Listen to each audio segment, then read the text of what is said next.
on a fait appel aujourd'hui à des professionnels. Merci beaucoup Clément Lanoux. On va à présent effectivement se mettre véritablement en mouvement avec détermination mais prudence et on va le faire avec vous Florian Patala-Goiti. Bonjour.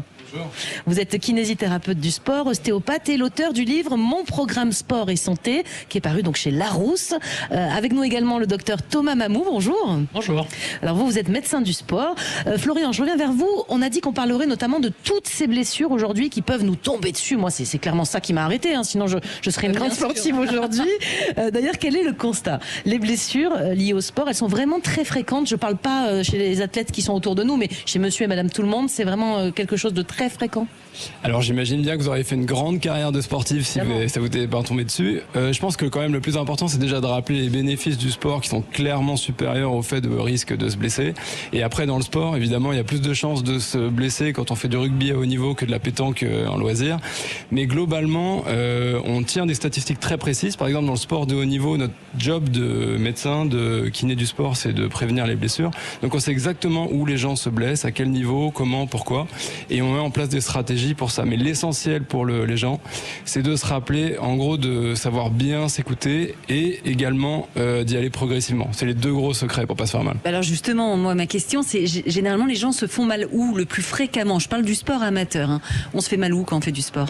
Alors il y a plusieurs endroits, mais clairement celui qui arrive en tête de file, en pole position, ça va être l'entorse de cheville. Ah bah oui. Voilà, classique. Fréquent. Voilà. Le dos, il prend pas souvent le dos, non? Le dos pas mal, mais moins que les articulations, les tendinites au niveau des genoux par exemple, ou alors... J'allais dire le genou, parce que moi j'avais une grande carrière de footing notamment à un moment donné, mais le genou m'a tué. Bah oui, j'imagine, les croisés, on connaît. Les croisés, j'ai fait les croisés. Docteur Mamou, pourquoi on se blesse généralement au genou ou ailleurs? C'est quoi, la fatigue, le stress? On choisit mal ses chaussures. Quelles sont les causes les plus fréquentes de blessures? En fait, il y a plusieurs causes de blessures. Il y a déjà deux types de population. Il y a monsieur, madame, tout le monde qui, quand se remet au sport, souvent, il ne respecte pas certaines règles, qui sont notamment la progressivité de la reprise. Et puis des fois aussi, il se donne des objectifs qui sont beaucoup trop élevés par rapport à ses compétences. Genre, je vais faire un marathon avant la fin de l'année, quoi. Et genre, je vais faire un marathon et je me prépare une semaine avant. Ouais. Et ça arrive tous les ans. Ça risque pas de vous arriver, ça, Julien? Non, mais j'adorerais faire un marathon, mais ça se prépare combien de temps avant, par exemple? En général, on dit que c'est au moins 3 mois, voire un peu plus de préparation avant, pour vraiment respecter cette progressivité et en fait laisser le temps au corps de s'adapter à cet effort, de façon à pouvoir vivre le marathon dans de bonnes conditions et de prendre du plaisir. Et vous croyez pas aussi que l'équipement a quand même quelque chose d'important? Par exemple, les gens qui se mettent au running et qui ont des mauvaises chaussures, c'est pas terrible ça? Alors clairement, l'équipement c'est hyper important. Notamment nous, sur nos sportifs de haut niveau, on sait qu'il y a des technopathies qui peuvent être liées soit à la gestuelle, soit à l'équipement. Que ce soit par exemple au tennis, ça peut être lié aux chaussures, mais ça peut être lié aussi à la raquette, qui peut être à l'origine de douleurs au niveau du membre supérieur. Et donc du coup, l'équipement a clairement un impact sur les blessures. Alors justement, qui dit blessure dit souvent douleur. On en a dit déjà quelques mots, mais pour comprendre facilement, Florian, je crois que vous dites qu'il y a plusieurs types de douleurs. Et heureusement quand même qu'elles sont là, ces douleurs. Pourquoi ça? Ouais, bien sûr. En fait, c'est facile à imaginer. C'est-à-dire que c'est le seul signal qu'on a pour montrer qu'il y a une alarme et qu'il y a quelque chose qui ne va pas. Je prends un exemple tout simple. Si vous mettez la main sur une plaque chaude près de votre four, vous allez avoir la main qui va brûler. Si vous n'avez pas de douleur, vous pourrez la laisser jusqu'à ce qu'elle fonde complètement. Donc du coup, elle est essentielle, cette douleur. On la distingue en 3 catégories. La première, c'est la douleur aiguë, celle qu'on sent. Ensuite, la douleur subaiguë qui va traîner un petit peu. Et ça, c'est le temps que la main cicatrise. Et ensuite, il y a les douleurs chroniques. Celle-là, par contre, c'est problématique. Il faut qu'on arrive à s'en débarrasser. C'est pas toujours facile. Bon, merci beaucoup. Vous restez avec nous. On va continuer ce matin à distiller tranquillement, mais énergiquement, tous nos meilleurs conseils pour se bouger, pour vous remettre au sport si c'est votre souhait, mais surtout en évitant les blessures. Nous sommes en direct du tournoi de Roland-Garros, donc aux premières loges pour vous guider efficacement. Je vous le conseille, restez bien avec nous sur Europe. De retour dans Bien fait pour vous, votre émission Feel Good, mieux vivre. Ce matin, on s'interroge autour de cette question. Faire du sport, oui, mais comment éviter de se blesser? On en parle notamment avec le docteur Thomas Mamou, vous êtes médecin du sport, et avec nous également Florian Patala-Goiti, kinésithérapeute du sport, ostéopathe et l'auteur du livre Mon programme sport et santé chez Larousse. Alors quand on se fait mal, Florian, l'un des moyens de surpasser sa douleur, vous dites, c'est de faire du sport. Alors ça va vraiment m'aider à avoir moins mal, de continuer à souffrir en fait en quelque sorte. Qu'est-ce que vous entendez par là? En gros, c'est le mouvement qui va me soigner? Oui, exactement. En fait, c'est le mouvement qui va soigner. Et c'est vrai que c'est complètement contre-intuitif. Mais par contre, contre, il y a deux choses qui fonctionnent très bien. La première, évidemment, c'est en fait, il faut imaginer quelqu'un qui vient de se faire opérer, qui a l'ostéoporose ou même qui s'est fait opérer du cœur. On va lui demander de faire du sport pour remettre le corps en mouvement. Et déjà, au niveau physique, ça va aider à passer la douleur, à faire comprendre au cerveau qu'en fait, la zone va pas si mal que ça. Même quand on se fait opérer aujourd'hui, parfois on sort debout en fait. Oui, c'est ça, exactement. On sort, on vous donne des béquilles, une attelle, typiquement pour les croisés. On en parlait tout à l'heure. Je sais, l'arrêt de votre carrière. Mais pas du tout. Regardez là où elle se trouve, à Roland-Garros. C'est en direct, Mélanie Gomez. Docteur Mamou, on parle souvent du chaud ou du froid qui peuvent soulager des douleurs.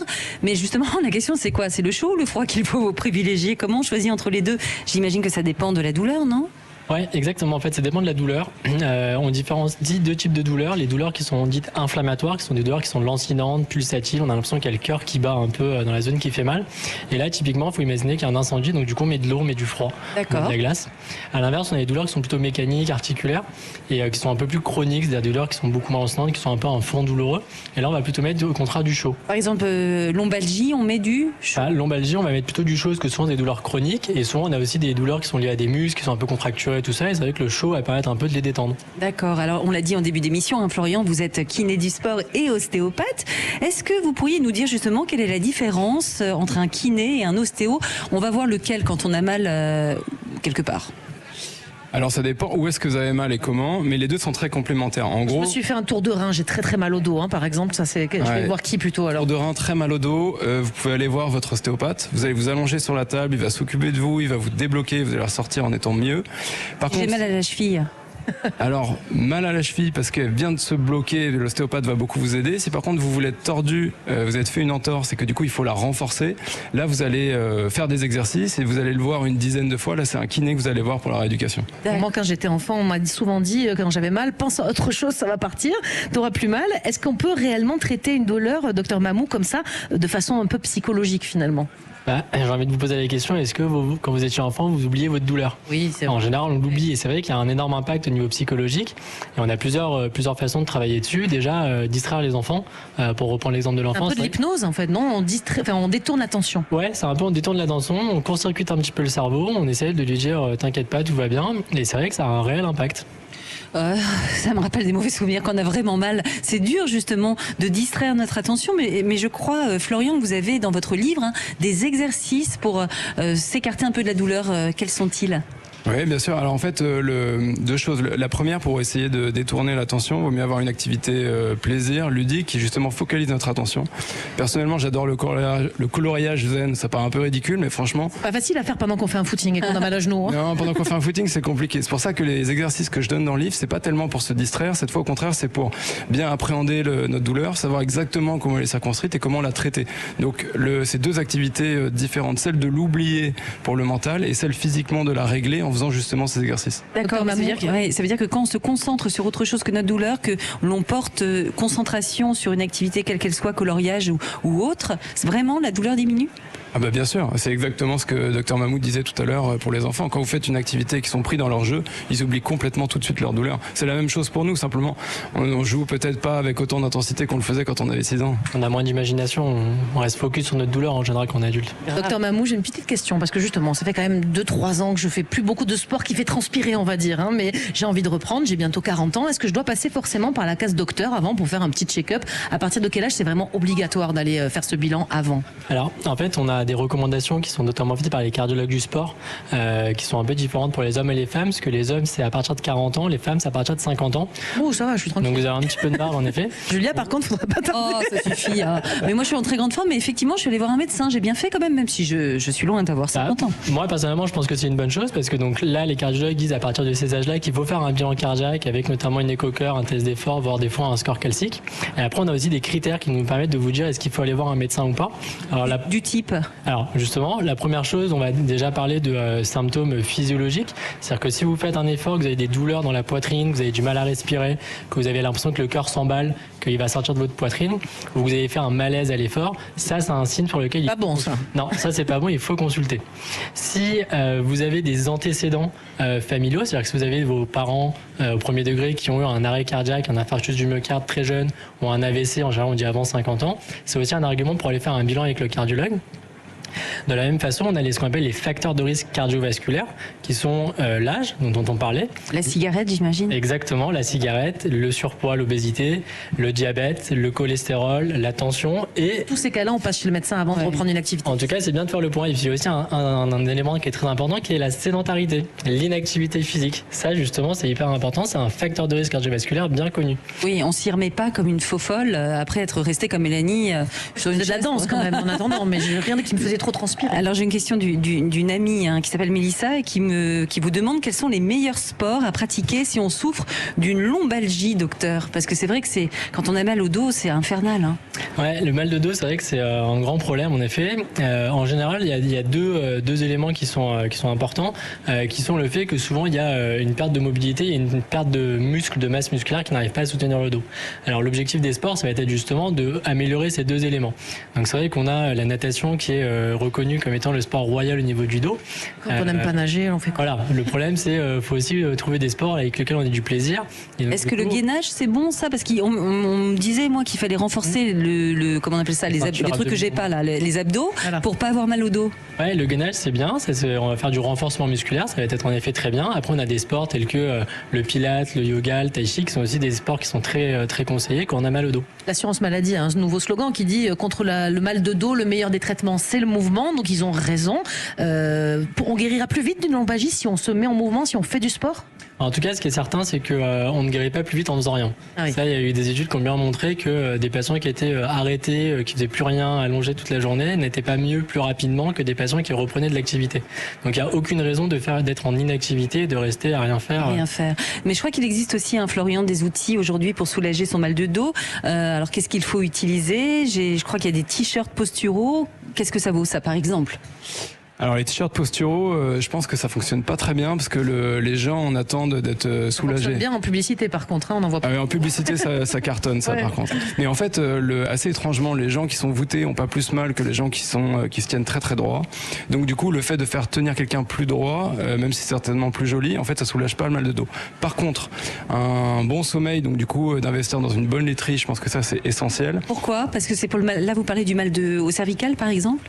Mal au cervical, mais en fait, ça fonctionne pour toutes les douleurs parce que le sommeil, c'est là où le corps récupère et du coup, toutes ces tensions dont parlait docteur Mamou, elles s'accumulent et elles sont encore pires quand on est fatigué, stressé. Et l'oreiller qu'il faut choisir, c'est lequel? Est-ce que les mémoires de forme, par exemple, c'est une bonne idée? Qu'est-ce que vous en pensez, vous? Alors ça c'est très intéressant, il y a une étude justement qui est sortie très récemment. En fait, il n'y a pas d'oreiller qui a une préférence, c'est-à-dire qu'un oreiller ergonomique qui coûte une fortune sera pas forcément mieux qu'un oreiller qui coûte rien du tout. Il faut que vous l'essayiez, que vous vous sentiez bien avec. On a une question de Karine sur Instagram pour vous. Mon fils de 12 ans fait énormément de sport, est toujours en activité, il joue au foot 4 fois par semaine, s'entraîne à la maison quotidiennement sans se reposer. Je lui donne du magnésium pour éviter les blessures, ce qui fonctionne assez bien. Auriez-vous, déjà est-ce que vous validez ça et est-ce que vous auriez d'autres remèdes, conseils qu'il pourrait prendre pour éviter les blessures pour un enfant de 12 ans? Donc qu'est-ce qu'on peut conseiller, docteur Mamou? Le magnésium en soi, pas de problème. En effet, ça peut être indiqué, notamment c'est très indiqué quand on a des crampes. Souvent on dit qu'il faut faire une cure de magnésium avec une bonne hydratation. Après, en fait, le meilleur conseil, je pense, c'est d'avoir un médecin du sport qui suit son enfant de 12 ans, justement, pour pouvoir l'accompagner dans sa préparation à son sport. Oui, parce qu'un enfant qui fait quand même 4 fois par semaine, c'est déjà un enfant qui pratique à un niveau important, on est d'accord? Ouais, c'est déjà une bonne pratique physique, donc ça c'est déjà très bien. Et c'est vrai qu'en général, il y a tout un aspect de préparation physique, justement, pour faire le sport et pour éviter les blessures qu'il faut mettre en place, qui n'est pas toujours mis en place, notamment à cet âge-là, parce que on n'y pense pas pour les enfants. Je vais vous amener mon fils, je crois. Avec plaisir. Il y a aussi une autre douleur, on en parlait Florian tout à l'heure, qui peut être très invalidante, ce sont celles qui touchent les cervicales. Pourquoi on en arrive à avoir mal au cou quand on fait du sport, notamment? Parfois, je sais pas, moi j'ai mal au cou, là j'ai mal là, c'est les trapèzes, c'est ça? Je sais pas comment ça s'appelle. Ça, c'est les trapèzes exactement que vous montrez. Alors c'est des douleurs qui sont très fréquentes. En fait, l'essentiel de ces douleurs, elles viennent du fait qu'on bouge pas suffisamment le cou. Il y a des gens qui ont des très très très longs coups. On va faire toute l'émission en bougeant le cou, du coup. Voilà. Il y a des gens qui ont des très longs coups et eux, ils ont besoin de se le renforcer. Il y a des gens qui ont des coups très petits, très tassés, très épais, très musclés et eux qui ont besoin de le dérouiller. Alors comment on muscle son cou? Alors, on retombe exactement dans ce dont parlait Dr Mamou avec la sédentarité, avec le fait de bouger plus régulièrement. Et du coup, les rugbyman le connaissent bien. Eux, ils ont des exercices pour renforcer le cou qui sont très toniques. On n'est pas obligé d'aller aussi loin que de s'accrocher des poids de 10 kilos sur la tête. Mais par contre, quand on veut se renforcer le cou, de prendre une serviette, de le tenir à la main et de résister, un peu comme on le montre dans le livre, ça fonctionne très bien. Eh ben, on va bien rigoler. Portez-nous des serviettes tout de suite. Merci beaucoup à tous les deux. On va poursuivre avec nos objectifs sportifs du jour. Et oui, on est très motivés en ce lundi matin. On a pris de bonnes décisions, résolutions même, très inspirées probablement par tous ces grands athlètes qui nous entourent ici en direct de Roland-Garros. Europe 1 est la radio officielle du tournoi. Je vous le rappelle, nous faisons d'ailleurs gagner 2 places pour la finale dames de Roland-Garros. Europe 1, bien fait pour vous. Mélanie Gomez, Julia Vignali. Vous écoutez Europe 1, c'est bien fait pour vous. Soyez les bienvenus si vous nous rejoignez. Faire du sport, oui, mais comment éviter de se blesser? C'est notre question du jour en direct du tournoi de Roland-Garros. Et nous avons 2 experts du sujet en studio avec nous. Florian Patalagoiti, kinésithérapeute du sport, ostéopathe et l'auteur de Mon programme sport et santé chez Larousse. Avec nous également le docteur Thomas Mamou, médecin du sport. Alors, docteur Mamou, le sport, on l'a vu, est souvent le meilleur des remèdes pour soulager des douleurs, mais c'est aussi une solution pour vivre mieux. Mais on oublie qu'il y a quand même d'autres facteurs à prendre en compte, notamment la marche. Est-ce qu'on recommande toujours les fameux 10 000 pas par jour? Et est-ce que si on fait les 10 000 pas, on n'est pas obligé de faire du sport?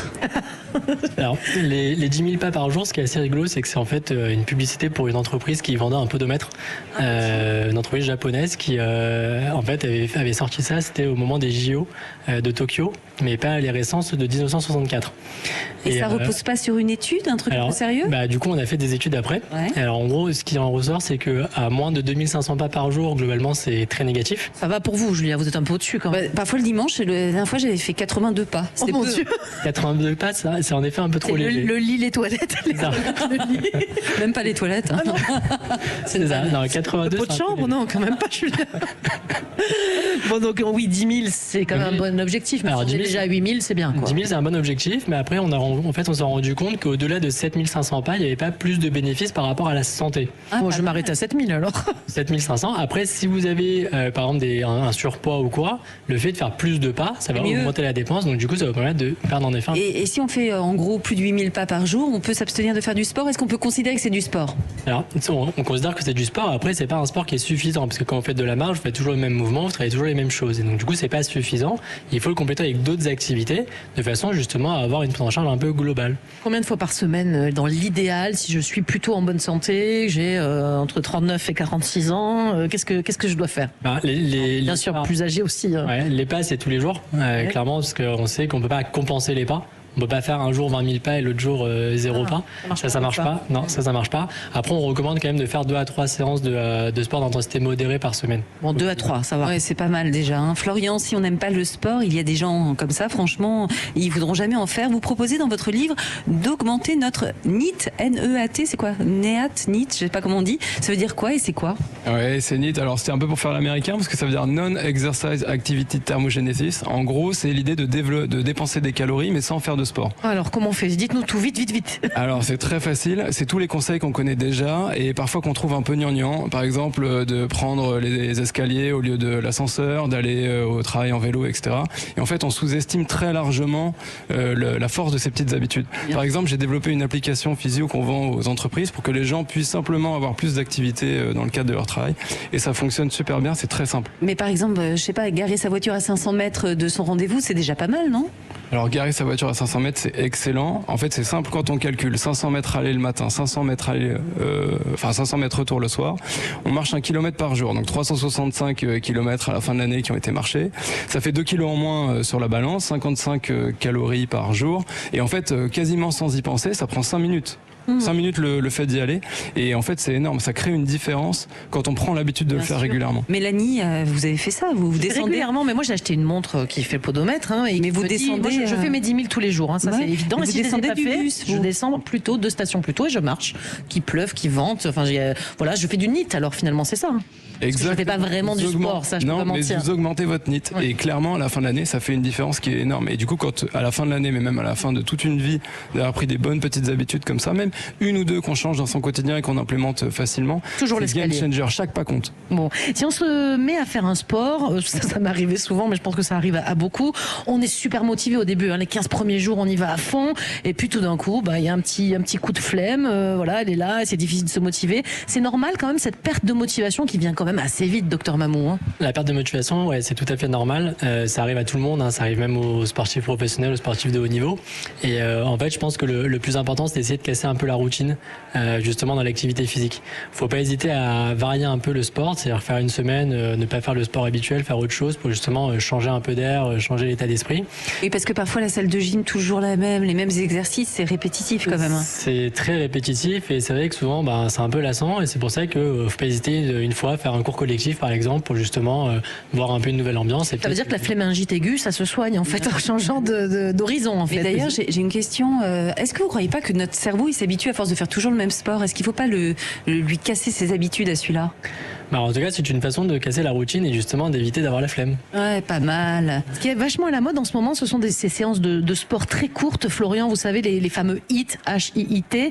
Il y a vraiment une différence pour notre santé avec ces séances très courtes, 12-14 minutes maximum, même peut-être parfois moins, et une séance longue, à une activité modérée. C'est quoi la différence entre les deux et quels sont les bénéfices de l'un et de l'autre? Alors les deux ont des bénéfices évidents sur la santé, sur le cardio, mais en plus l'avantage du HIIT, donc du coup ces séances très courtes, c'est que elles sont pas très chronophages, donc du coup facile à caser dans l'agenda, ça voilà, c'est vraiment un gros avantage. Un énorme avantage, et en plus quand on va suffisamment haut en intensité, donc on parle quand même de 80 à 100%, c'est-à-dire qu'il faut s'envoyer sur une de ces séances, mais après notre métabolisme il est augmenté pendant 24 à 48 heures, donc du coup on brûle beaucoup plus de calories qu'en une heure, donc c'est vraiment canon. La seule chose c'est que faut déjà être très entraîné, parce que pour s'envoyer sur 100%, même disons 80%, quelqu'un qui a jamais fait de sport ou qui en a fait peu, il risque d'exploser, de se blesser tout de suite. Donc c'est une activité qui est canon, mais qui est vraiment recommandée pour les sportifs actuels. Et là, pour faire du HIIT, donc on va solliciter très très fort le muscle cardiaque. On est docteur Mamou, on est d'accord. Il faut vraiment avoir fait peut-être un check-up avant quand même. En tout cas, c'est clairement recommandé. Et puis, faut surtout y aller tout de suite. C'est ce qu'on a parlé de tout à l'heure quand on parlait de progressivité. Là, clairement, on est dedans. Mais après, on s'améliore vachement, moi, je trouve. J'ai fait du HIIT, c'est super. On est meilleur après en endurance. Vous confirmez? Oui, c'est un peu le principe de l'entraînement fractionné, où justement, en fait, ça permet d'augmenter la capacité aérobie et la VO2 max. Et c'est clairement indiqué. On parlait du marathon tout à l'heure. Dans le marathon, sur les préparations, il y a de l'endurance fondamentale et du fractionné. Alors, on a Robin sur Instagram qui nous dit: j'ai un IMC de 32. Je suis en obésité. Est-ce qu'il y a un intérêt à faire du sport, ou est-ce que je dois d'abord maigrir et ensuite me remettre au sport, docteur? En fait, il faudrait faire les deux, c'est-à-dire que l'on sait que le fait de faire de l'activité physique, le fait de faire du sport, ça va permettre de perdre du poids. Au départ, il ne va pas s'en rendre compte sur la balance pour la simple et bonne raison qu'on va avoir une modification des différentes masses qu'il y a dans le corps, de la masse grasse qui va se transformer en masse musculaire. Et le muscle, ça pèse lourd. Et le muscle, ça pèse, donc c'est pour ça que la balance, c'est pareil. Je comprends mieux. Mais après, ce qui est très important, c'est qu'il ne faut pas, notamment sur un patient qui a un IMC à 32, il ne faut pas dissocier le sport de l'alimentation. C'est indispensable d'avoir aussi une hygiène alimentaire, justement pour essayer d'adapter les apports caloriques. Mais peut-être pas courir tout de suite, par exemple. Peut-être pas courir tout de suite. En tout cas, il faut déjà adapter les activités physiques, parce que le patient qui est en obésité, parce que là, on va parler d'obésité avec un IMC à 32. Il va pas faire du jogging. En tout cas, il va pas pouvoir faire une course à pied avec un fractionné où il va aller à 100% de son effort, parce qu'il risque de se faire mal, justement. Donc, il faut adapter les efforts. Éventuellement, il faut en discuter avec son médecin pour pouvoir l'accompagner et puis voir quelles sont les activités qui lui plaisent. En général, on recommande plutôt de faire des activités qui sont portées, justement, pour éviter de s'abîmer les articulations. Genre piscine, genre vélo, genre elliptique, ce genre de choses. Et par contre, on demande de faire aussi des activités de renforcement musculaire pour avoir des contraintes mécaniques, pour pas que le corps s'habitue à être tout le temps en activité portée. Bon, d'ailleurs, moi, je m'inquiète beaucoup pour Julia. Florian, trop de sport, c'est pas bon non plus. Julia, faites attention, franchement. Vous n'êtes pas du tout pour ces gens qui en font tous les jours, sans pause. Pour vous, c'est primordial de s'accorder des temps de récupération. Pourquoi c'est si important? Alors, ça dépend aussi du niveau de l'activité physique. Julia, c'est haut, c'est haut. Non, mais parfois, quand je suis en mode guerrière, oui, je peux en faire tous les jours. Après, je m'arrête pendant 3 semaines, évidemment, parce que je tiens pas mais c'est pas ça le temps de récupération. Mais justement, c'est ça. En fait, l'idée, c'est que quand on vise la performance, donc on commence à en faire en très haut niveau comme vous, et qu'on en fait régulièrement tous les jours. Quand on regarde les athlètes ici à Roland-Garros, il n'y en a pas un seul qui s'entraîne tous les jours, alors que c'est des athlètes qui poussent sans arrêt leur corps au bout du bout pour chercher la performance. Il faudrait laisser combien de temps entre chaque entraînement, par exemple? En général, on recommande au moins 1 à 2 jours, grand minimum de repos dans la semaine. Et quand on parle de récupération, on a des techniques pour pousser encore plus leur peau. Mais il faut imaginer quelqu'un qui se donne à 100% et le lendemain à 100%. Vous voyez déjà comment vous êtes fatigué, que vous avez mal. Cramé, courbattu. Le lendemain encore et encore et encore. C'est évident que le corps va exploser à un moment donné si on lui accorde pas des moments de repos pour récupérer. Et justement, on récupère comment? Des bains glacés pour Julia? Alors les bains glacés, c'est canon. On utilise plein de techniques, les collations de récupération avec des recettes, des massages, nous les kinés qu'on fait pour améliorer la circulation et l'inflammation. Les bains froids, c'est super, mais faut aimer parce que si vous détestez ça, je déteste. Dans ce cas-là, changez pour un massage. Ah, je préfère. Ça c'est pas mal. Merci beaucoup à tous les deux d'avoir été à nos côtés pour à la fois nous motiver et nous donner vos conseils qui nous permettront de ne plus avoir l'excuse de la blessure pour rester sur le canapé. Et puis je vous rappelle que nous vous faisons gagner 2 places pour la finale de Roland Garros samedi. Il suffit de vous inscrire sur le site clube1.europe1.fr. Je répète,